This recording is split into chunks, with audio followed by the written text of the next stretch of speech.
Group of colleges के ई शिक्षा YouTube channel पर मैं डॉक्टर ए के शर्मा आप सभी का स्वागत करता हूं। आज हम लोग समकालीन भारत और शिक्षा विषय में एक महत्वपूर्ण टॉपिक वुड डिस्पैच 1854 का वुड का घोषणा पत्र, इसके बारे में बात करेंगे।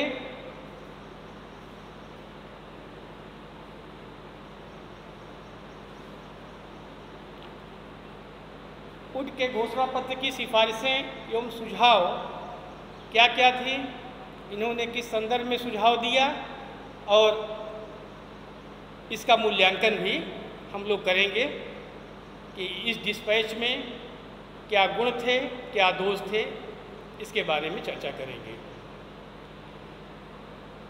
उस dispatch is Magna Carta of education in India. H R. James इतिहासकारक हैं, उनका कहना था कि वुड का घोषणा पत्र भारत में अंग्रेजी शिक्षा का महाधिकार पत्र है। सन 1833 के पश्चात, जो 1813 में आपको हमने बताया कि आज्ञा पत्र पारित हुआ था, इसके 20 वर्ष बाद 1833 में आज्ञा पत्र पुनः ब्रिटिश पार्लियामेंट में रिन्यूअल के लिए प्रस्तुत किया गया।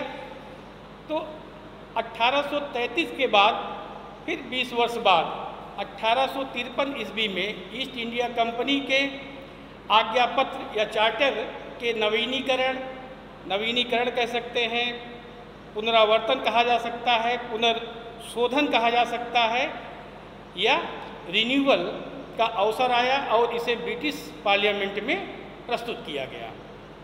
उस समय ब्रिटिश लोकसभा, जो हाउस ऑफ कॉमन्स थी ब्रिटेन की, यह अनुभव करने लगी थी कि अब भारतीय शिक्षा की अवहेलना अधिक समय तक नहीं की जा सकती है। इस लक्ष्य को ध्यान में रखते हुए ब्रिटिश लोकसभा ने एक संसदीय समिति का गठन किया और समिति में जो सदस्य थे, जिन शिक्षाविदों को इसमें शामिल किया गया था, वो कौन कौन थे? जैसे डफ महोदय थे, पैरी जी थे, मार्समैन थे, विल्सन थे, ट्रेवेलियन। इन लोगों को इस कमेटी में शामिल करके और सुझाव देने के लिए आदेश दिया गया। तो जो समिति के सदस्य थे, इन लोगों ने 1853 ईस्वी तक के भारत की शिक्षा का अध्ययन किया और फिर इसके बाद एक कमेटी, एक समिति अपना सुझाव कंपनी के संचालकों के पास भेजा और कंपनी के संचालकों ने 19 जुलाई 1854 को शिक्षा संबंधी एक घोषणा पत्र प्रस्तुत किया। उस समय जो कंपनी के संचालक थे, बोर्ड ऑफ कंट्रोल के जो अध्यक्ष थे, वो सर चार्ल्स वुड थे। इसी कारण से सर चार्ल्स वुड के नाम पर यह जो आदेश पत्र था, वह वुड का घोषणा पत्र या वुड डिस्पैच कहा जाता है। इस डिस्पैच में 100 आर्टिकल थे, मतलब 100 अनुच्छेदों का यह एक लंबा अभिलेख था, जिसमें शिक्षा के उद्देश्य, शिक्षा का माध्यम, सुधारों की योजनाओं आदि पर विस्तार से विचार किया गया था। इस घोषणा पत्र में तत्कालीन शिक्षा व्यवस्था के पुनरीक्षण तथा भविष्य में शैक्षिक पुनर्निर्माण हेतु एक सुनिश्चित बहुआयामी तथा दीर्घकालीन नीति को सूचीबद्ध करने का प्रयास किया गया था। इसीलिए वुड के घोषणा पत्र को भारतीय शिक्षा का महाधिकार पत्र भी कहा जाता है, अर्थात Magna Carta of Indian education के नाम से इसे जाना जाता है। आइए हम लोग वुड के घोषणा पत्र की सिफारिशें और सुझावों को देखें।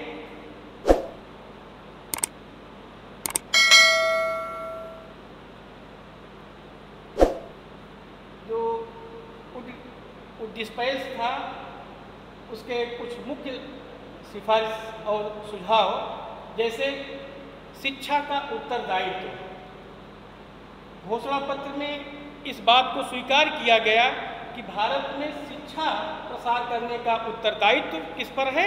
सरकार पर है। इस आदेश पत्र में ये भी कहा गया है कि अनेक महत्वपूर्ण विषयों में से अन्य कोई भी विषय हमारा ध्यान इतना अधिक आकर्षित नहीं करता है जितना कि शिक्षा, या हमारे पुनीत कर्तव्यों में से एक है। दूसरा उद्देश्य था, दूसरा इन्होंने जो सुझाव दिया, शिक्षा का उद्देश्य, भारतीयों में शिक्षा का प्रसार करके उनकी बौद्धिक और चारित्रिक उन्नत करना, ये पहला उद्देश्य था। दूसरा उद्देश्य शिक्षा के अंतर्गत भारतीयों को राजपदों के लिए सुयोग्य कर्मचारी तैयार करना। तीसरा सुझाव कि भारतीयों को पाश्चात्य ज्ञान से अवगत कराकर उनकी भौतिक समृद्धि करना। और चौथा उद्देश्य अपने देश को समृद्धशाली बनाने में सहायता देना। इस तरह से इस आदेश पत्र में यह सुझाव दिया गया शिक्षा के उद्देश्यों के अंतर्गत। इसके बाद पाठ्यक्रम का इन्होंने जो सुझाव दिया पाठ्यक्रम के संदर्भ में, कि आदेश पत्र में यह भी उल्लेख किया गया कि हम भारत में ऐसी शिक्षा का विस्तार करना चाहते हैं जिसका लक्ष्य यूरोप की विकसित कला, विज्ञान, दर्शन तथा साहित्य आदि अर्थात यूरोपीय ज्ञान का प्रसार करना है। इस तरह से साथ में ये भी कहा गया कि यद्यपि पाठ्यक्रम में संस्कृत, अरबी और फारसी भाषाओं को स्थान दिया जाए, किंतु पाश्चात्य साहित्य एवं विज्ञानों का अध्ययन ही भारतीयों के लिए अधिक उपयुक्त समझा गया। इसके बाद अगला सुझाव था डिस्पैच का शिक्षा का माध्यम। शिक्षा का माध्यम क्या होना चाहिए? तो आदेश पत्र में अंग्रेजी एवं देसी भाषाओं दोनों को शिक्षा का माध्यम स्वीकार किया गया है। इन दोनों भाषाओं को शिक्षा का माध्यम निश्चित करते हुए आदेश पत्र में लिखा है कि यूरोपीय ज्ञान के प्रसार के लिए हम अंग्रेजी भाषा तथा भारत की देसी भाषा की ओर शिक्षा के माध्यम के रूप में देखते हैं तथा भारत के समस्त स्कूलों में उनके साथ साथ फलते फूलते देखने की हमारी अत्यंत अभिलाषा है। इस तरह से शिक्षा का माध्यम निश्चित किया गया। अगला सुझाव था शिक्षा विभाग की स्थापना। आदेश पत्र में ये भी कहा गया कि भारत के जो 5 प्रांत हैं, अर्थात ईस्ट इंडिया कंपनी के जो पूरा भारत 5 प्रांतों में विभाजित किया गया था, जैसे बंगाल, पंजाब, मद्रास, बम्बई और उत्तर पश्चिमी प्रदेश अर्थात सीमा प्रांत में एक लोक शिक्षा विभाग की स्थापना का प्रस्ताव था, जिसका प्रधान लोक शिक्षा निदेशक होगा तथा वह प्रांत की शिक्षा प्रगति के संबंध में सरकार को वार्षिक रिपोर्ट भेजेगा। और लोक शिक्षा निदेशक की सहायता के लिए उप शिक्षा निदेशकों की, विद्यालय निरीक्षकों की और सहायक विद्यालय निरीक्षकों की नियुक्ति भी करने का सुझाव घोषणा पत्र में किया गया। तो इस तरह से शिक्षा विभाग की स्थापना की बात की गई। इसके बाद विश्वविद्यालय की स्थापना की बात भी कुछ डिस्पैच ने किया कि विश्वविद्यालय की स्थापना, तो इसमें भारतीयों को उच्च शिक्षा प्रदान करने के लिए सर्वप्रथम कलकत्ता और बम्बई, फिर आगे चलकर मद्रास तथा अन्य स्थानों पर विश्वविद्यालयों की स्थापना का प्रस्ताव रखा गया। एक जो विश्वविद्यालय स्थापित करने की बात इसमें कही गई, ये लंदन विश्वविद्यालय के मॉडल्स के आधार पर, उसके नमूनों या प्रतिमानों के आधार पर किया जाना था, जिनका मुख्य कार्य क्या था? परीक्षा लेना और उपाधि प्रदान करना था। तो प्रत्येक विश्वविद्यालय के संचालन के लिए एक चांसलर होगा, मतलब कुलाधिपति होगा, उपकुलपति, वाइस चांसलर तथा मनोनीत अभिसदस्यों का सुझाव दिया। और इन सबको मिलाकर, मतलब कुलाधिपति, उपकुलपति, और जो मनोनीत अभी सदस्य थे, इनको मिलाकर एक सीनेट बनाई जाएगी जो विश्वविद्यालय के लिए नियमों का निर्माण और उसका प्रबंध करेंगे। तो इस तरह से भारत में विश्वविद्यालयों की आवश्यकता को स्पष्ट करते हुए घोषणा पत्र में कहा गया कि अब भारत में विश्वविद्यालयों की स्थापना का समय आ गया है जो साहित्यिक उपाधियां प्रदान करके शिक्षा के नियमित एवं उदार पाठ्यक्रम को प्रोत्साहित करें। आइए अगले सुझाव के बारे में देखें। क्रमबद्ध या श्रेणीबद्ध विद्यालयों की स्थापना, मतलब ग्रेडेड स्कूल की स्थापना की बात भी इस आदेश पत्र में किया गया कि संपूर्ण भारत में क्रमबद्ध या श्रेणीबद्ध विद्यालयों की स्थापना पर विशेष जोर दिया गया। इस संबंध में कहा गया कि जिस प्रकार ऊंचाई पर जाने के लिए जब हम नीचे से ऊपर की ओर जाते हैं तो हम एक एक सीढ़ी पर चलकर स्टेप बाय स्टेप चलते हुए तब हम ऊपर पहुंचते हैं, उसी तरह से उच्च शिक्षा प्राप्त करने के लिए इस तरह के क्रमबद्ध विद्यालयों की आवश्यकता है। इस तरह का सुझाव उच्च डिस्पैच ने दिया। तो क्रमबद्ध विद्यालयों में सबसे नीचे प्राथमिक स्कूल को रखा, उससे ऊपर मिडिल स्कूल, उसके ऊपर हाई स्कूल, फिर उसके बाद कॉलेज और अंत में विश्वविद्यालय को इसमें रखा गया। इस तरह से ग्रेडेड स्कूल की स्थापना करने का सुझाव भी उच्च डिस्पैच के द्वारा दिया गया। नेक्स्ट, जनसाधारण की शिक्षा का विस्तार। तो जनसाधारण की शिक्षा का विस्तार किस तरह से उच्च डिस्पैच ने किया? आदेश पत्र में निस्यंदन सिद्धांत, जैसा जो फिल्ट्रेशन थ्योरी इसके पहले हमने आपको पढ़ाया था कि मैकाले ने अधोमुखी निस्यंदन सिद्धांत का प्रतिपादन किया था और उसके आधार पर ही शिक्षा की व्यवस्था करने की बात मैकाले द्वारा की गई थी। लेकिन उच्च डिस्पैच ने निस्यंदन सिद्धांत के प्रति असंतोष प्रकट करते हुए यह बताया है कि जनसाधारण के शिक्षा की इसमें पूर्ण अवहेलना की गई है। फिल्ट्रेशन थ्योरी में आदेश पत्र में इस बात पर बल दिया गया कि जनसाधारण को व्यवहारिक एवं लाभप्रद शिक्षा प्रदान की जाए। शिक्षा के प्रत्येक स्तर के लिए विभिन्न प्रकार के विद्यालयों की स्थापना सारे देश में किया जाए। इन विद्यालयों को प्रोत्साहन देने के लिए आर्थिक सहायता देने का भी उल्लेख किया गया है। योग्य और मेधावी तथा निर्धन छात्रों को, जो कमजोर छात्र हैं, गरीब छात्र हैं, उनकी शिक्षा के लिए शिक्षा के सभी स्तरों पर स्कॉलरशिप की व्यवस्था की जाए, छात्रवृत्तियाँ अवश्य दी जाएं। इस तरह का सुझाव उच्च डिस्पैच में दिया गया। नेक्स्ट सुझाव है सहायता अनुदान प्रणाली का, ग्रांटेड एड सिस्टम का। इस प्रणाली का सुझाव देते हुए इस उच्च डिस्पैच ने कहा कि भारत की विशाल जनसंख्या को शिक्षा प्रदान करने का संपूर्ण खर्च केवल सरकार नहीं वहन कर सकती।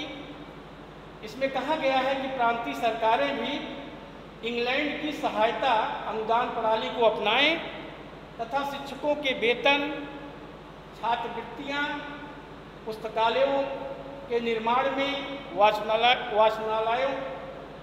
वाचनालयों के निर्माण में, प्रयोगशालाओं के निर्माण में, भवन निर्माण आदि के लिए अलग अलग अनुदान की व्यवस्था करें।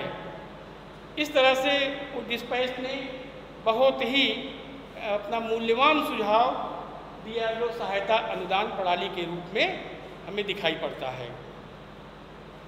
इसके बाद जो इनका अगला सुझाव था प्रशिक्षण विद्यालयों की स्थापना। आदेश पत्र में स्पष्ट रूप से कहा गया कि सफलतापूर्वक शिक्षा कार्य संपादित करने के लिए भारत में इंग्लैंड के समान अध्यापकों के प्रशिक्षण के लिए प्रत्येक प्रांत में प्रशिक्षण विद्यालयों की स्थापना की जाए और साथ साथ ये भी बताया कि इंजीनियरिंग, चिकित्सा तथा कानून के लिए अलग से प्रशिक्षण का प्रबंध किया जाए। और यहाँ तक कि प्रशिक्षण काल में छात्राध्यापकों को छात्रवृत्तियाँ प्रदान की जाए और प्रशिक्षण की समाप्ति पर प्रमाण पत्र देने तथा बाद में उनके स्कूल अध्यापक के रूप में नियुक्त होने पर अधिक वेतन देकर अन्य राजकीय विभागों के समान शिक्षा विभाग को भी उतना ही आकर्षक बनाया जाए। इस तरह का आयोग के द्वारा सुझाव और सिफारिश प्रस्तुत की गई। इसके बाद स्त्री शिक्षा के संदर्भ में आयोग ने विशेष रूप से इस बात पर बल दिया कि स्त्री शिक्षा के लिए स्त्री शिक्षा के संबंध में उदारपूर्ण नीति का अनुसरण किया जाए और लोगों को इस पवित्र कार्य के लिए प्रोत्साहित किया जाए।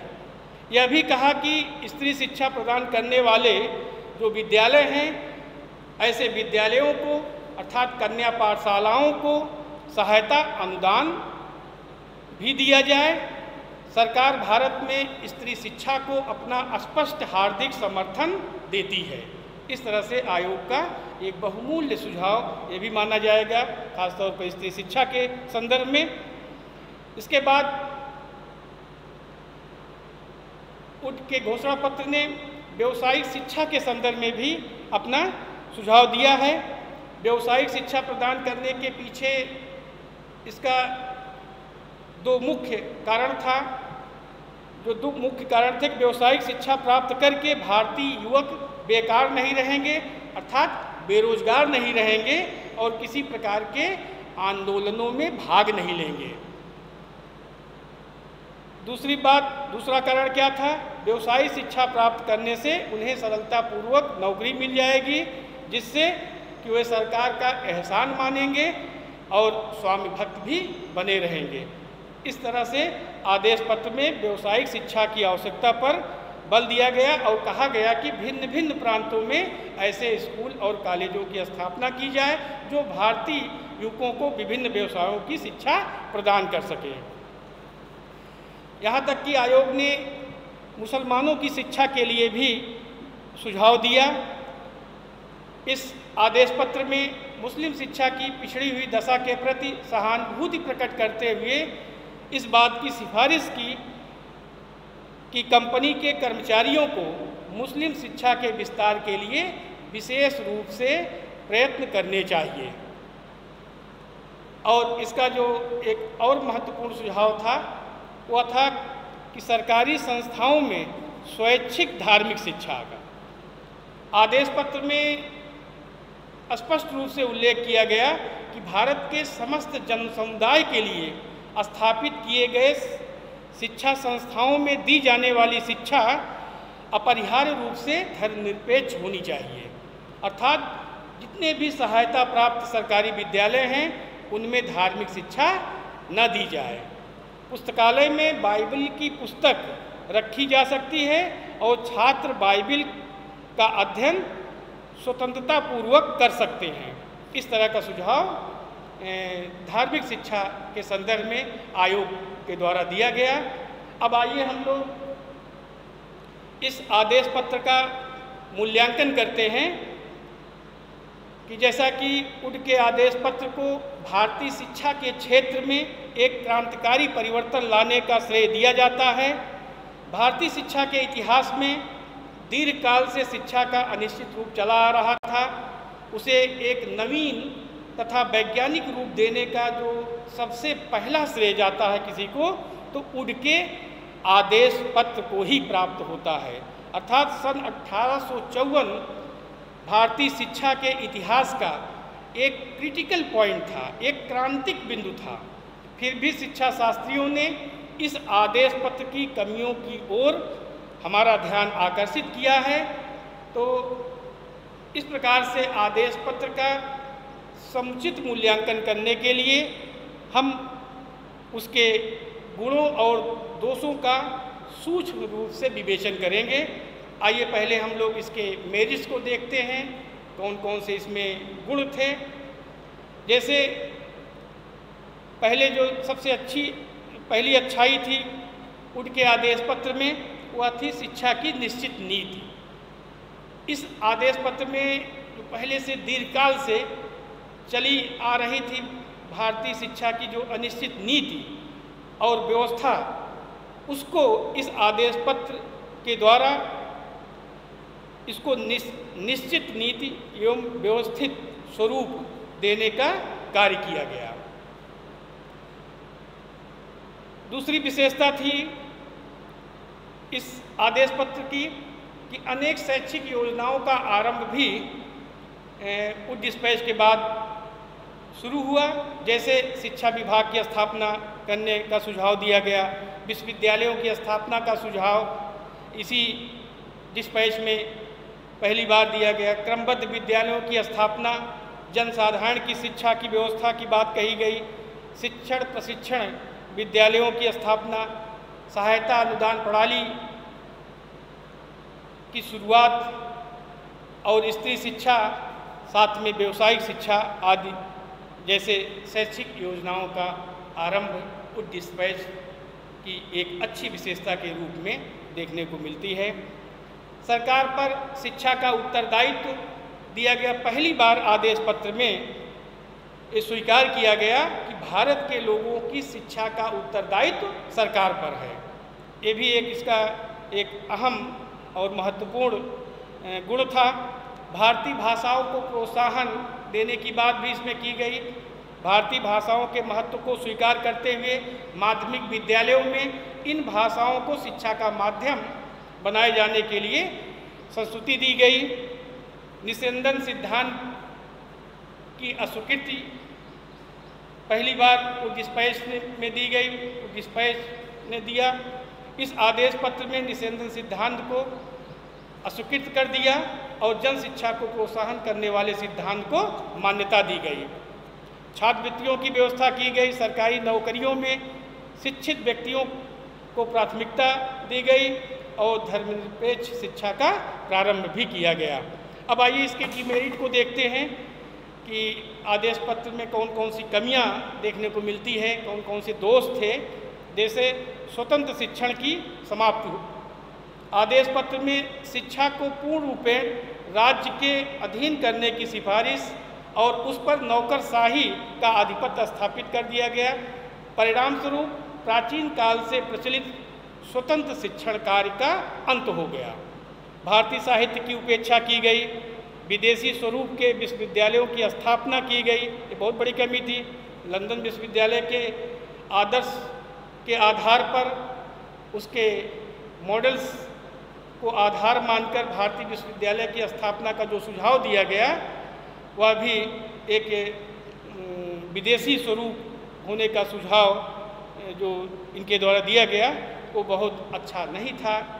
ये इसका एक दोष था, एक कमी थी।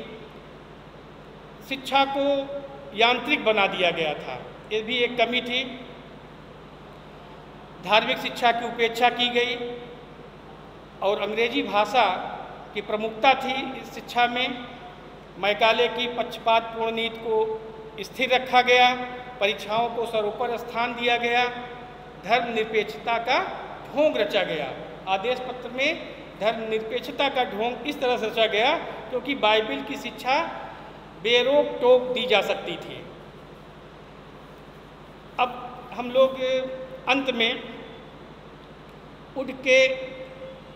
उड का जो आदेश पत्र था भारतीय शिक्षा के इतिहास में बेनजीर है। उसने भारतीय शिक्षा के सभी पक्षों के संबंध में इतनी व्यापक और महत्वपूर्ण सिफारिशें दी जिनको आज भी पूरा करना असंभव है।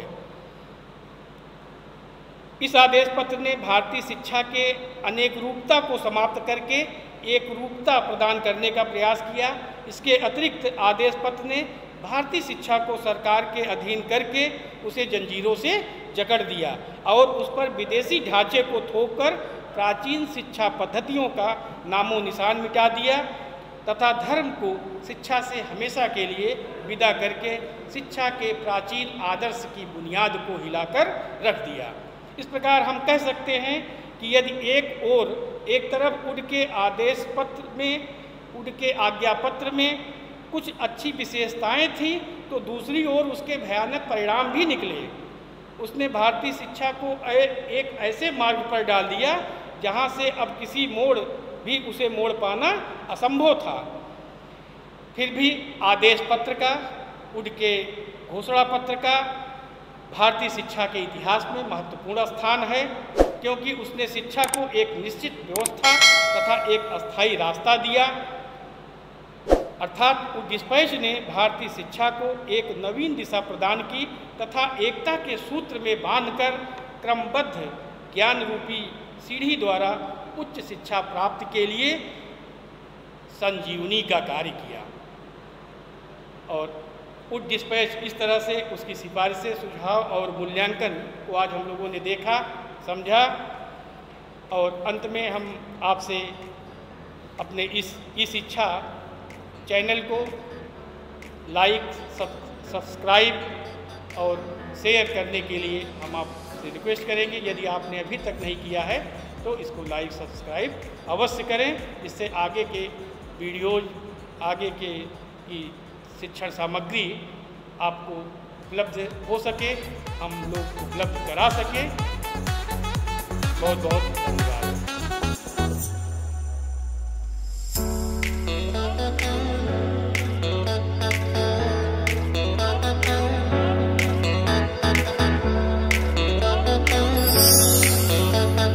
चैनल को सब्सक्राइब करें और बेल आइकन को प्रेस करें ताकि आपको मिले सभी नोटिफिकेशंस।